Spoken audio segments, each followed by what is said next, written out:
Nisa Jahan Basrul, mahasiswi Telkom University, jurusan S1 Sistem Informasi, dengan NIM 12022210387. Nah, pada kesempatan kali ini aku akan menjelaskan mengenai makalah aku yang berjudul Self-Awareness dalam Mengenal Diri Sendiri. Nah, sebelumnya teman-teman udah pada tahu belum sih apa arti self-awareness itu? Jadi, self-awareness merupakan kemampuan untuk melihat diri sendiri dengan jelas dan objektif melalui refleksi dan introspeksi diri.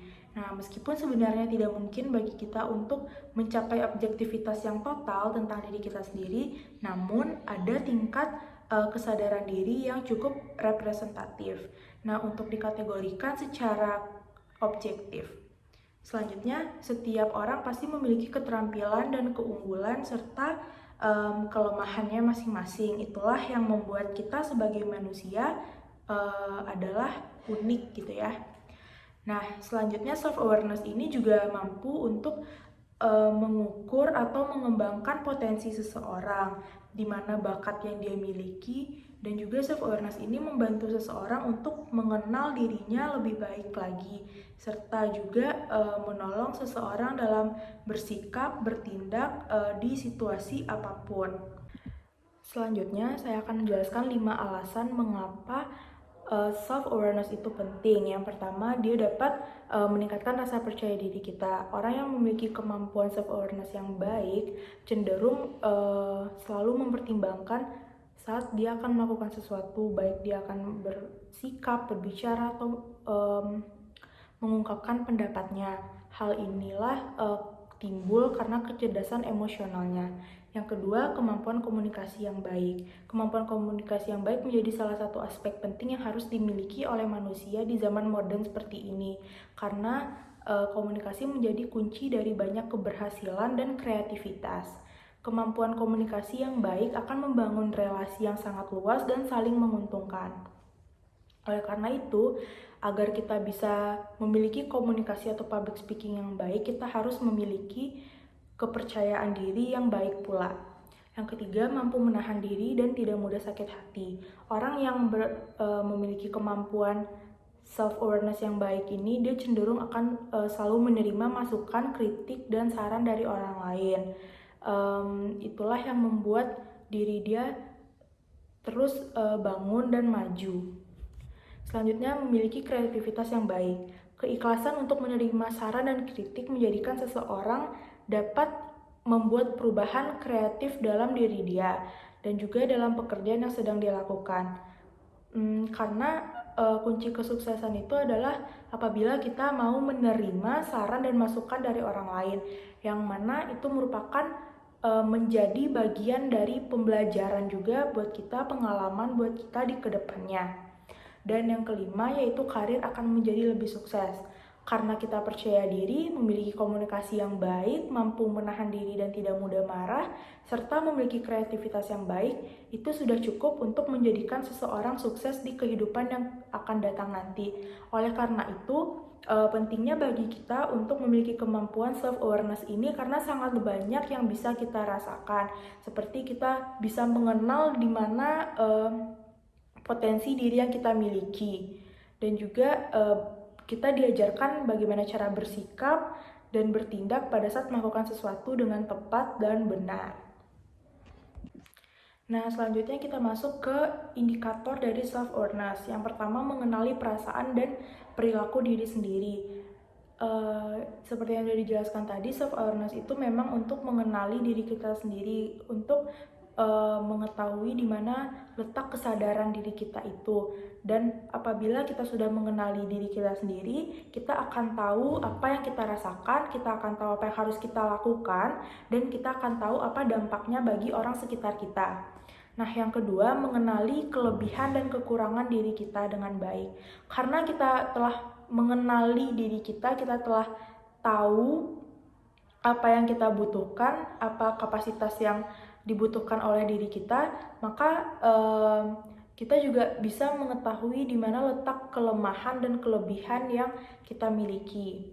Selanjutnya, mempunyai sikap mandiri. Seseorang yang mempunyai sikap mandiri atau tidak bergantung pada orang lain menunjukkan adanya dorongan motivasi untuk selalu melakukan sesuatu yang didasarkan pada keyakinan dan kemampuan sendiri. Nah, selanjutnya dapat membuat keputusan dengan tepat dan dapat mengambil keputusan dengan tepat walaupun dalam keadaan emosi. Nah, biasanya orang-orang yang tidak memiliki kemampuan dalam self-awareness ini cenderung dia tidak baik dalam mengambil keputusan karena itu dia mengutamakan egonya, bukan menyelesaikan masalah dengan kepala dingin. Tapi dia terbawa emosi sehingga apa yang diucapkan bisa menyakiti perasaan orang lain. Yang kelima, terampil dalam mengungkapkan pikiran, perasaan, pendapat, dan keyakinan. Seseorang memiliki keberanian dan kesadaran untuk mengungkapkan pikiran, perasaan, pendapat, maupun keyakinan dirinya sendiri untuk mencerminkan nilainya sendiri.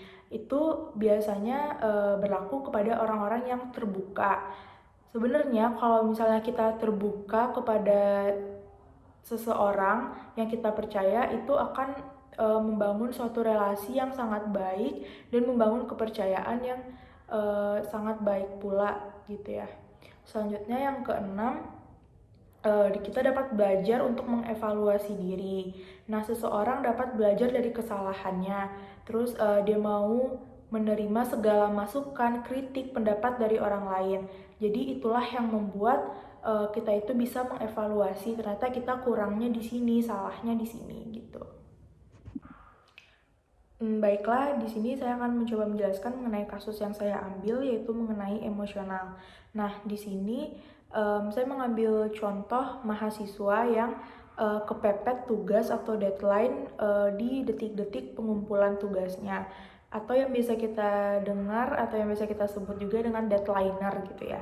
Nah, biasanya seseorang yang kepepet akan tugas itu akan membuat dia menjadi panik gitu loh.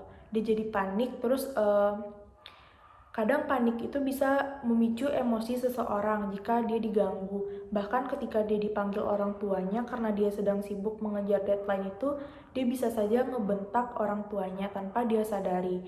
Nah,